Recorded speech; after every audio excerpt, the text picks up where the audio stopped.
الحمد لله رب العالمين والصلاة والسلام على سيد الأنبياء والمرسلين وعلى آله وأصحابه أجمعين.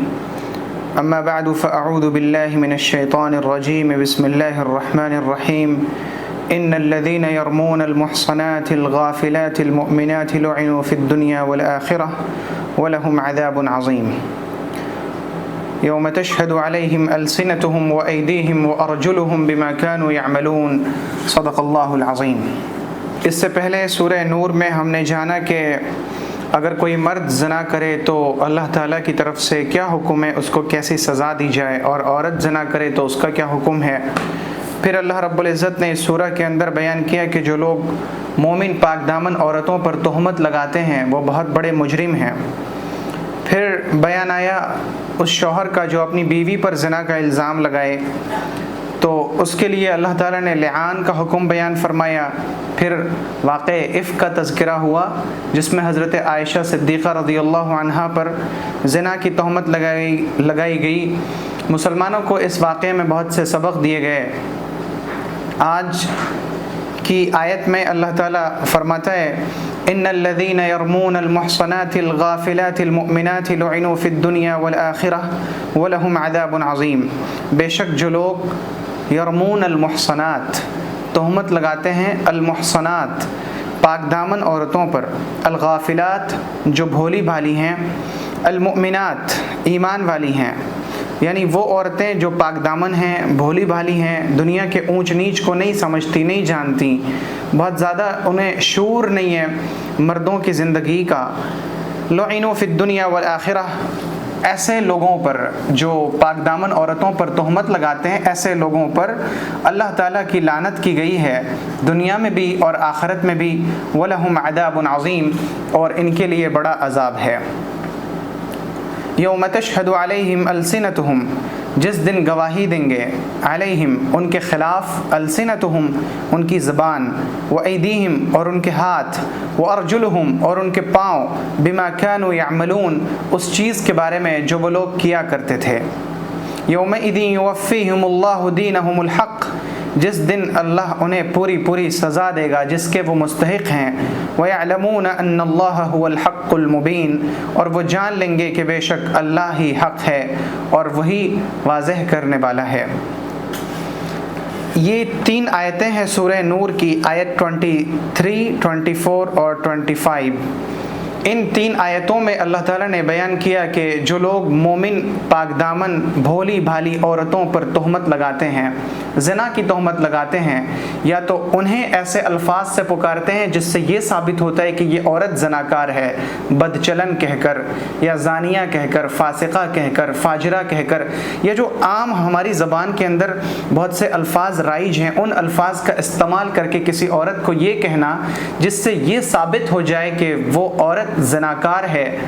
تو جو تہمت لگانے والے لوگ ہیں ان کے اوپر دنیا میں بھی اللہ کی لعنت ہے، لوگوں کی لعنت ہے، فرشتوں کی لعنت ہے، اللہ کے نیک بندوں کی لعنت ہے. اور لعنت کا مطلب ہے اللہ کی رحمت سے دوری، یعنی یہ لوگ اللہ کی رحمت سے بہت دور ہیں اور اللہ کی سزا کے مستحق ہیں. یہ دنیا میں بھی ملعون ہیں اور آخرت میں اللہ تعالیٰ فرماتا ہے کہ آخرت میں ان کے ہاتھ پاؤں ان کے خلاف گواہی دیں گے اور وہاں ان کے لیے بڑا عذاب ہے. ہاتھ گواہی دیں گے، پاؤں گواہی دیں گے، زبان گواہی دے گی. اور سورہ یاسین میں اللہ تعالیٰ فرماتا ہے الیوم نختم علی افواہہم وتکلمنا ایدیہم، آج ہم ان کے منہ پر مہر لگا رہے ہیں، یعنی منہ کو سل دیں گے، مہر لگا کے سل دیا جائے گا منہ کو تاکہ زبان سے کوئی بول نہ سکے. یہ کب ہوگا؟ دراصل یہ 2 آیتیں ہیں. ایک آیت کہتی ہے کہ ہاتھ پاؤں اور منہ گواہی دیں گے، اور دوسری آیت کہتی ہے کہ منہ پر مہر لگا دی جائے گی. اس میں تطبیق اس طرح سے ہے، یعنی ان دونوں آیتوں کو ملا کر مطلب یہ ہے کہ قیامت کے دن لوگوں سے جب باز پرس ہوگی، اعمال جب پوچھے جائیں گے لوگوں سے، تو اس میں مجرمین کئی طرح کے ہوں گے. کچھ لوگ وہ ہوں گے جو اقراری مجرم ہیں، جو اپنے جرم کا اعتراف کر لیں گے، ہاں پروردگار ہم نے یہ سب گناہ کیے ہیں. ایک تو یہ مجرم ہے، تو ان کے منہ پر نہ تو مہر لگائی جائے گی، نہ ان کے ہاتھ سے گواہی لی جائے گی، نہ ان کے پاؤں سے گواہی لی جائے گی، ان کا تو معاملہ ہی ختم ہے. یعنی انہوں نے اقرار کر لیا اللہ کے ہاں. ممکن ہے کہ اللہ رب العزت اس اقرار کی وجہ سے ان کے اوپر رحم کا، کرم کا اور خصوصی فضل کا معاملہ فرمائے. یہ اللہ کے فیصلے ہیں، اس کی مرضی ہے، وہ جو چاہے کرے. دوسرے وہ لوگ ہوں گے جو اپنے جرم کا انکار کریں گے.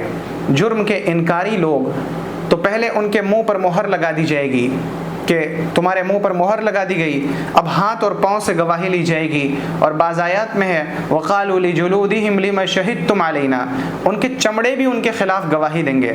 اور چمڑے کیسے گواہی دیں گے؟ سائنٹسٹ کہتے ہیں کہ انسان کی جو اسکن ہے، اس اسکن میں کچھ سیلز ایسے ہیں جو چیزوں کو ریکارڈ کر لیتے ہیں، محفوظ کر لیتے ہیں. اللہ رب العزت نے چمڑے کو ایسا حکم دیا ہوا ہے کہ تم ساری چیزوں کی تصویر بناتے رہو، ویڈیوز بناتے رہو، ایک ایک چیز کو محفوظ کرتے رہو، سیو کرتے رہو. اور یہ چیزیں محفوظ ہو رہی ہیں، اور جب انہیں کہا جائے گا، حکم دیا جائے گا، تو پھر یہ چمڑے انسان کے حق میں نہیں بلکہ اس کے خلاف گواہی دیں گے. جب آدمی اپنے جرم سے بھاگنے کی کوشش کرے گا تو ان کے ہاتھ، پاؤں اور ان کے چمڑے یہ سب گواہی دیں گے. اور بعض جگہ پر جو یہ آیا قرآن شریف کی اس آیت میں جو اللہ تعالیٰ فرماتے ہیں کہ ان کی زبان ان کے خلاف گواہی دے گی، اس کا مطلب یہ ہے کہ پھر ان کی زبان کو بھی بولنے کی اجازت دے دی جائے گی، اور زبان وہی کچھ بولے گی جو کچھ اس نے دیکھا تھا. یعنی زبان کے ذریعے جو کچھ کیا گیا تھا، زبان نے اس دنیا میں جن جن چیزوں کو محفوظ کیا تھا، وہ سچ سچ گواہی دے گی انسان کے ارادے کے بالکل خلاف. اور اللہ تعالیٰ اس وقت یہ کہے گا کہ دیکھو یہ تمہاری اپنی زبان ہے جو تمہارے خود کے خلاف گواہی دے رہی ہے. تم ذرا سوچو کہ تم نے جن چیزوں کو میرے نافرمانی کے اندر استعمال کیا تھا، تم نے ہاتھ کو استعمال کیا، تم نے اپنی آنکھوں کا استعمال کیا، تم نے اپنے کان کا استعمال کیا، تم نے اپنی زبان کا استعمال کیا، تم نے اپنی عقل اور دماغ کا استعمال کیا. آج کوئی بھی چیز تمہارا ساتھ دینے کے لیے تیار نہیں ہے. تو یہ قیامت کے دو مرحلوں کا بیان ہے، دو الگ الگ موقع پر. ایک موقع پر زبان پر مہر لگا دی جائے گی، اور دوسرے موقع پر زبان سے مہر کو ہٹا دیا جائے گا تو وہ انسان کے خلاف گواہی دیں گے. یہ الگ الگ موقع پر ہوگا. لہٰذا دونوں آیتوں کو ملا کر یہ جب مطلب نکالا جائے تو تعارض نہیں ہے. تعارض کہتے ہیں کہ کنٹراڈکشن، تضاد. بہت سی مرتبہ ایک آیت اور دوسری آیت ایک دوسرے کے بظاہر خلاف نظر آتی ہے، اسے تعارض کہتے ہیں. تعارض بظاہر خلاف نظر آتی ہے، کوئی آیت دوسری آیت کے مخالف ہو ہی نہیں سکتی، لیکن ظاہری طور پر نظر آتا ہے کہ اس آیت کا مطلب تو یہ ہے اور اس آیت کا مطلب یہ ہے. تو پھر دونوں آیتوں کا مطلب کیا ہے؟ تو جب دونوں آیتوں کا مطلب نکالا جاتا ہے تو تعارض ختم ہو جاتا ہے، تضاد ختم ہو جاتا ہے. ایک آیت دوسرے آیت کے مخالف نظر نہیں آتی، پھر دونوں آیتوں کا مطلب بالکل واضح ہو جاتا ہے. تو اس آیت میں اللہ تعالیٰ فرماتے ہیں کہ ہمارے سامنے ان کے زبان ان کے خلاف گواہی دیں گے، اور دوسری آیت میں ہے کہ زبان پر مہر لگا دی جائے گی. تو مطلب یہ ہوا کہ بعض موقع پر مہر لگا دی جائے گی اور بعض موقع پر ان کی زبان ان کے خلاف گواہی دے گی. لہٰذا دونوں آیتوں میں کوئی تعارض نہیں ہے. اب بڑی اہم آیت ہے آیت 26، الخبیثات للخبیثین والخبیثون للخبیثات. خبیث عورتیں خبیث مردوں کے لیے ہیں، یعنی گندی عورتیں گندے مرد کے لیے ہیں. والخبیثون للخبیثات، اور خبیث مرد جو خبیث مرد ہیں وہ خبیث عورتوں کے لیے ہیں. والطیبات للطیبین والطیبون للطیبات، اور اچھی عورتیں اچھے مردوں کے لیے ہیں اور اچھے مرد اچھی عورتوں کے لیے ہیں. اولئک مبرؤون مما یقولون، یہ لوگ بری ہیں. مبرؤون، یہ لوگ بری ہیں. مما یقولون، ان باتوں سے جو یہ لوگ کہتے ہیں. لہم مغفرۃ ورزق کریم، ان کے لیے مغفرت ہے اور رزق کریم ہے، معزز رزق ہے. اس آیت میں اللہ تعالیٰ نے ایمان والی عورتوں کا اور خبیث عورتوں کا، یعنی زناکار عورتوں کا، مردوں کا مزاج بیان کیا. مزاج یہ ہے کہ اس سے پہلے بھی بات گزر چکی کہ جن مردوں کے اندر زنا کی محبت ہے، جن مردوں کے اندر زنا کی محبت ہے، ان کو زنا اچھا لگتا ہے، وہ انہی عورتوں کو پسند کرتے ہیں جو زناکار ہوں. اور جو عورتیں زنا کی دل دادہ ہیں، جو عورتیں فحش راستے پر چلتی ہیں، جو عورتیں غلط رویے کو اپناتی ہیں، جو عورتیں غلط دوستیاں کرتی ہیں، محبتیں کرتی ہیں، انہیں بھی وہ مرد پسند ہیں جو اسی طرح کے ہوں. یہ انسان کی طبیعت بیان کی گئی کہ آدمی کی طبیعت اسی طرف مائل ہوگی جیسی طبیعت کا وہ ہوگا. فارسی میں ایک شعر ہے، کند ہم جنس با جنس پرواز، کبوتر با کبوتر باز باباز، کہ آدمی اسی کے ساتھ اڑے گا جیسا وہ خود ہوگا۔ کبوتر کبوتر کے ساتھ اڑتا ہے اور شاہین شاہین کے ساتھ اڑے گا۔ آدمی، حضور پاک صلی اللہ علیہ وسلم نے فرمایا کہ جب تمہیں کسی انسان کے بارے میں فیصلہ کرنا ہو، فَلْيَنْظُرْ أَحَدُكُمْ مَنْ يُخَالِلْ، تو اسے چاہیے کہ وہ دیکھ لے کہ اس کی دوستی کس سے ہے۔ آدمی اپنے دوست سے پہچانا جاتا ہے۔ المرء مع من احب، آدمی قیامت کے دن اسی کے ساتھ ہوگا جس سے اس نے محبت کی ہے۔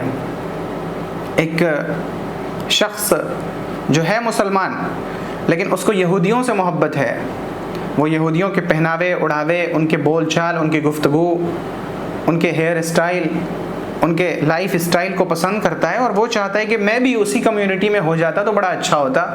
اللہ رب العزت اس شخص کا حشر یہودیوں کے ساتھ کرے گا۔ ایک شخص ہے مسلمان لیکن اس نے اپنے پہناوے اڑاوے کو بالکل غیر مسلموں کی طرح رکھا ہے، کہیں سے نظر ہی نہیں آتا کہ اس کے اندر اسلام کی کوئی بو باس بھی ہے۔ اللہ رب العزت اس کا حشر غیر مسلموں کے ساتھ کرے گا، ایمان والوں کے ساتھ نہیں کرے گا، کیونکہ آدمی تو پہچانا جاتا ہے اپنے دوستوں سے۔ اگر کوئی آدمی آپ سے یہ کہتا ہو کہ میں بڑا شریف ہوں، میں بہت اچھا آدمی ہوں، بہت شریف آدمی ہوں، لیکن اس کی دوستیاں غلط لوگوں کے ساتھ ہیں، تو آپ سمجھ جائیے کہ وہ آپ کو ڈینگے مار رہا ہے اور اس کا شرافت سے کوئی لینا دینا نہیں۔ ایک آدمی ہے جو بظاہر نظر آتا ہے کہ یہ اچھے لوگوں کے ساتھ رہ رہا ہے، آپ اگر اس کی ایک آدھ دو برائیاں بھی دیکھ لیں تو اگنور کیجئے، کیونکہ اس کی دوستی اچھے لوگوں کے ساتھ ہے تو یہ یقیناً اچھا ہوگا، اور غلطیاں تو کسی سے بھی ہوتی ہیں۔ تو آدمی کی اچھائی اور برائی کا فیصلہ اس کے دوستوں سے ہوتا ہے۔ اللہ تعالیٰ نے مزاج بیان کر دیا کہ خبیث عورتیں خبیث مردوں کو پسند کرتی ہیں، اور خبیث مرد خبیث عورتوں کو پسند کرتے ہیں، یعنی مرد جیسا ہوگا ویسے ہی عورت چاہے گا، اور عورت جیسی ہوگی ویسے ہی مرد چاہے گی۔ اگر عورت غلط مزاج کی، غلط طبیعت کی ہوگی تو اسے وہی لوگ پسند ہوں گے۔ آپ دیکھیں کہ دنیا کے اندر بھی جب انسان کی دلچسپیاں ایک دوسرے سے ملتی ہیں تو دوستی آپس میں بڑھ جاتی ہے۔ جب دلچسپیاں ایک جیسی ہوتی ہیں تو پھر محبت بڑھنے لگتی ہے، دوستی بڑھنے لگتی ہے۔ کیوں؟ کیونکہ دلچسپیاں ایک جیسی ہیں۔ اللہ تعالیٰ نے فرمایا کہ خبیث عورتیں خبیث مردوں کے لیے، اور خبیث مرد خبیث عورتوں کے لیے، اچھی عورتیں اچھے مردوں کے لیے، اور اچھے مرد اچھی عورتوں کے لیے ہیں۔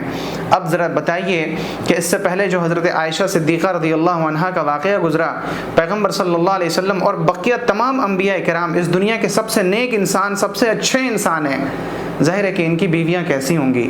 ان کی بیویاں نعوذ باللہ بدکار زناکار نہیں ہو سکتی۔ ان کی بیویاں امہات المومنین ہیں، ایمان والوں کی مائیں ہیں۔ ان کی بیویاں تو پاک ہیں ان باتوں سے جو یہ منافق کہتے ہیں۔ اولئک مبرؤون مما یقولون، یقیناً وہ لوگ بری ہیں ان کی باتوں سے۔ ان کے لیے مغفرت کا اللہ نے وعدہ کیا اور رزق کریم کا وعدہ کیا۔ حضرت عائشہ رضی اللہ عنہا کو تمام امہات المومنین پر چند چیزوں کی وجہ سے فضیلت حاصل ہے۔ ایک تو یہ کہ حضرت عائشہ رضی اللہ عنہا وہ واحد زوجہ مطہرہ ہیں حضور کی، جن کے بارے میں اللہ تعالیٰ نے قرآن شریف میں آیت نازل فرمائی، جن کی براءت کے لیے آیت نازل فرمائی، پہلی چیز تو۔ دوسری چیز یہ ہے کہ حضرت عائشہ وہ صحابیہ ہیں کہ حضور کے ساتھ بستر میں لیٹی ہیں، لحاف کے اندر ایک لحاف میں لیٹی ہیں، اور اس وقت حضرت جبرائیل آ رہے ہیں۔ ایسا کنی اور زوجہ مطہرہ کے ساتھ نہیں ہوا، یہ ان کی بڑی فضیلت ہے۔ تیسرا یہ کہ اللہ نے ان کے لیے مغفرت کا وعدہ کیا اور رزق کریم کا وعدہ کیا۔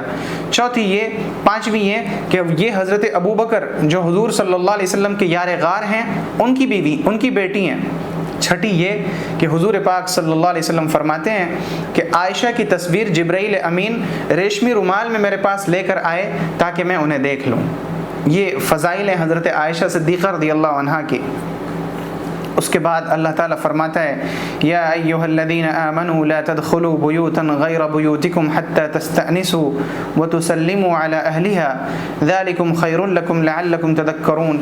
اے ایمان والو، یا ایھا الذین آمنوا، اے ایمان والو، لا تدخلوا بیوتا، مت داخل ہونا گھروں میں، غیر بیوتکم، جو تمہارے گھر نہ ہوں، حتی تستأنسوا، یہاں تک کہ تم انسیت حاصل کر لو، یعنی اجازت لے لو، وتسلموا علی اہلها، اور گھر والوں کو سلام کر لو، ذالکم خیر لکم، یہ تمہارے لیے بہتر ہے، لعلکم تذکرون، تاکہ تم نصیحت حاصل کرو۔ یعنی اس کے اندر گھروں میں داخل ہونے کے آداب بیان کیے گئے کہ جب آپ کو کسی کے گھر میں داخل ہونا ہو تو گھر میں داخل ہونے سے پہلے اجازت لینا ضروری ہے. بغیر اجازت کے آپ کسی کے گھر کے اندر داخل نہیں ہو سکتے. فَإِن لَمْ تَجِدُوا فِيهَا أَحَدًا پس اگر تم نہ پاؤ اس میں کسی کو فَلَا تَدْخُلُوهَا تو تم اس میں داخل نہ ہونا حَتَّى يُؤْذَنَ لَكُمْ یہاں تک کہ تمہیں اجازت دے دی جائے. وَإِن قِيلَ لَكُمْ اور اگر تم سے کہا جائے ارجعوا تم لوٹ جاؤ فارجعوا تو تم لوٹ جاؤ. هو ازکا لکم یہ تمہارے لیے زیادہ پاکیزہ ہے. واللہ بما تعملون علیم اور بے شک اللہ تعالیٰ جانتا ہے ان چیزوں کو جو تم کرتے ہو. یہاں پر اللہ تعالیٰ نے گھروں میں داخل ہونے کے آداب بیان کیے ہیں. سب سے پہلا ادب یہ ہے کہ جب آپ کسی کے گھر پہ جائیں تو وقت صحیح ہو. سب سے پہلا ادب آپ اس وقت کسی کے گھر پہ نہیں جا سکتے جو اس کے خاص آرام کا وقت ہے. جیسے فجر کے پہلے کا وقت آپ کسی کے گھر پہ نہیں جا سکتے. دوپہر میں آرام کا وقت اس میں آپ کسی کے گھر پہ نہیں جا سکتے. اسی طرح سے رات میں جب بستر لگ جائیں یعنی عشاء کے بعد کا وقت آپ کو جس کے بارے میں پتہ ہے کہ یہ لوگ 9 ساڑھے 9 10 بجے تک سو جاتے ہیں آپ اس وقت کسی کے گھر پہ جا کے دستک نہیں دے سکتے کہ مجھے آپ سے ملنا ہے ملاقات کرنی ہے. بلکہ آپ کو گھر جانے کے لیے سب سے پہلے صحیح وقت کا انتخاب کرنا ہوگا کہ میں کس وقت کس کے گھر جاؤں اور کس وقت کس کے گھر جانا مناسب ہے اور کس وقت کس کے گھر جانا مناسب نہیں. اور ٹیلی فون کرنے کے بھی یہی آداب ہیں. کسی کو آپ کال کریں تو آپ پھر اس میں یہ دیکھیں کہ کیا ہم اس وقت اس شخص کے گھر جا سکتے ہیں. آپ جن اوقات میں کسی کے گھر نہیں جا سکتے آپ ان اوقات میں اس شخص کو فون بھی نہیں کر سکتے. سب سے پہلی چیز تو یہ ہے کہ آپ صحیح وقت کا انتخاب کیجئے. دوسری چیز یہ ہے کہ جب آپ کسی کے گھر پہ جائیں تو پہلے آپ دروازے کو کھٹکھٹائیں. آج کل دروازوں پہ گھنٹیاں لگی ہوتی ہیں. آپ بیل بجائیں. ایک مرتبہ بجائیں, دوسری مرتبہ بجائیں, تیسری مرتبہ بجائیں. اور اگر 3 مرتبہ بھی اجازت لینے کے بعد کوئی جواب نہ آئے تو آپ واپس لوٹ کے چلے جائیں. ایسا نہ ہو کہ 3 مرتبہ بجائیں پھر چوتھی مرتبہ بھی بجائیں پھر 5ویں مرتبہ بھی بجائیں. یعنی آپ گھر والوں کو بالکل ذلیل و خوار کر کے چھوڑیں کہ نہیں آپ کو تو گھر سے نکلنا ہی ہوگا, مجھ سے ملنا ہی ہوگا. اس طرح سے کسی کے گھر جانا یہ اللہ رب العزت کے حکم کے خلاف ہے, پیغمبر صلی اللہ علیہ وسلم کے طریقے کے خلاف ہے. حضور کا طریقہ یہ ہے کہ جب آپ کسی کے گھر پہ جاتے, حضرت سعد بن عبادہ کے گھر پہ حضور تشریف لے گئے, آپ نے 1 مرتبہ دستک دی, دوسری مرتبہ دستک دی, تیسری مرتبہ دستک دی, انہوں نے دروازہ نہیں کھولا, حضور واپس جانے لگے. حضرت سعد بن عبادہ پھر دوڑتے ہوئے آئے, یا رسول اللہ میں گھر کے کام میں مشغول تھا, میں نہیں آ سکا, مجھے معاف کیجیے. پھر حضور نے کچھ نہیں فرمایا. حضور کو پھر وہ اپنے ساتھ گھر لے کے گئے اور کھانے کے لیے کشمش پیش کیا. یہ حضور صلی اللہ علیہ وسلم کا طریقہ ہے کہ جب بھی آپ کسی کے گھر پہ جائیں 1 مرتبہ دستک دیں, آواز نہ آئے تو دوسری مرتبہ دستک دیں, آواز نہ آئے تو تیسری مرتبہ دستک دیجیے. اور اگر تیسری مرتبہ بھی کسی طرح کا کوئی رسپانس نہ ملے تو آپ واپس تشریف لے آئیے, یہ آپ کے حق میں بہتر ہے. فَإِن لَمْ تَجِدُوا فِيهَا أَحَدًا اور اگر تم گھر میں کسی کو نہ پاؤ تو کیا کرو, اندر گھستے چلے جاؤ, پھر کمرے کے اندر بیڈ روم کے اندر چلے جاؤ کہ دیکھیں یہاں تو نہیں سویا ہوا ہے. یہ نہیں کرنا ہے, بلکہ آپ کو جب اگر تم اس میں کسی کو نہ پاؤ تو انتظار کرو, اور اگر تم انتظار نہیں کر سکتے تو تم واپس پلٹ جاؤ. اس وقت تک داخل مت ہونا جب تک تمہیں اجازت نہ دے دی جائے. اور یہ حکم ہے دوسروں کے گھر میں جانے کا, اور یہی حکم ہے اپنے گھر میں داخل ہونے کا بھی, کہ آپ اگر اپنے گھر میں داخل ہوتے ہیں تو بھی اجازت لے کے داخل ہوئیں. ایک صحابی نے حضور پاک صلی اللہ علیہ وسلم سے دریافت کیا, یا رسول اللہ کیا میں اپنے گھر اپنی والدہ کے پاس بغیر اجازت کے جا سکتا ہوں؟ انہوں نے پیغمبر صلی اللہ علیہ وسلم نے فرمایا کہ نہیں, اجازت تو تمہیں لینی ہوگی. انہوں نے پوچھا, یا رسول اللہ میں ان کے کام کرتا ہوں, کیا میں جا سکتا ہوں؟ فرمایا نہیں, پھر بھی تمہیں اجازت لینی ہوگی. انہوں نے کہا, یا رسول اللہ مجھے ضرورت ہوتی ہے جانے کی. تب حضور نے فرمایا کہ کیا تمہیں پسند ہے کہ تم اپنی ماں کو ننگی حالت میں دیکھو, بے کپڑے کے دیکھو؟ انہوں نے کہا نہیں یا رسول اللہ. تو حضور نے فرمایا تو پھر تم نہیں جا سکتے بغیر اجازت کے, تب بھی تمہیں اجازت لینی ہی پڑے گی. دوسری بات یہ ہے کہ جب آپ کسی کے گھر پہ جائیں گے, اجازت لیں گے, دروازے پہ کھڑے ہوں گے تو کھڑے کیسے ہوں گے؟ ظاہر سی بات ہے کہ جب آپ دروازے کو کھٹکھٹائیں تو دروازے کے سامنے کھڑا نہیں ہونا ہے, بلکہ آپ کو دروازے کے دائیں طرف کھڑا ہونا ہے یا بائیں طرف کھڑا ہونا ہے, تاکہ جو اجازت کا مقصد ہے کہ آپ گھر والوں کی مرضی کے بغیر گھر کے حالات کو نہ دیکھیں, آپ وہ دیکھنے سے بچ جائیں. ایک مرتبہ پیغمبر صلی اللہ علیہ وسلم کنگھی فرما رہے تھے یا اس جیسی کوئی چیز آپ کے ہاتھ میں تھی. ایک شخص آئے, انہوں نے اجازت لینے سے پہلے ہی جھانک لیا، پھر اجازت لی۔ حضور نے فرمایا کہ میں تمہیں اس کنگھی سے زخمی کر دیتا اگر مجھے پتا ہوتا کہ تم نے پہلے ہی دیکھ لیا ہے۔ تو اجازت کا مقصد ہی یہ ہے کہ آدمی گھر والوں کے حالات کو نہ دیکھے۔ اسی طرح سے شوہر کو یہ چاہیے کہ جب وہ گھر میں داخل ہو تو اپنی بیوی کو کسی طرح سے اطلاع کر دے، جیسے وہ زور سے کھنکھار لے تاکہ بیوی کو پتہ چل جائے کہ میرے شوہر آ رہے ہیں، تاکہ وہ بہت سی مرتبہ ایسا ہوتا ہے کہ عورت گھریلو کپڑے میں ہوتی ہے، گھریلو حالات میں ہوتی ہے، بناؤ سنگھار نہیں ہوتا، تو پھر شوہر اگر دیکھے گا تو اس کی طبیعت پہ عجیب وحشت طاری ہو جائے گی۔ تو مناسب یہ ہے کہ جب مرد اپنے گھر میں داخل ہو تو وہ بھی اجازت لے لے۔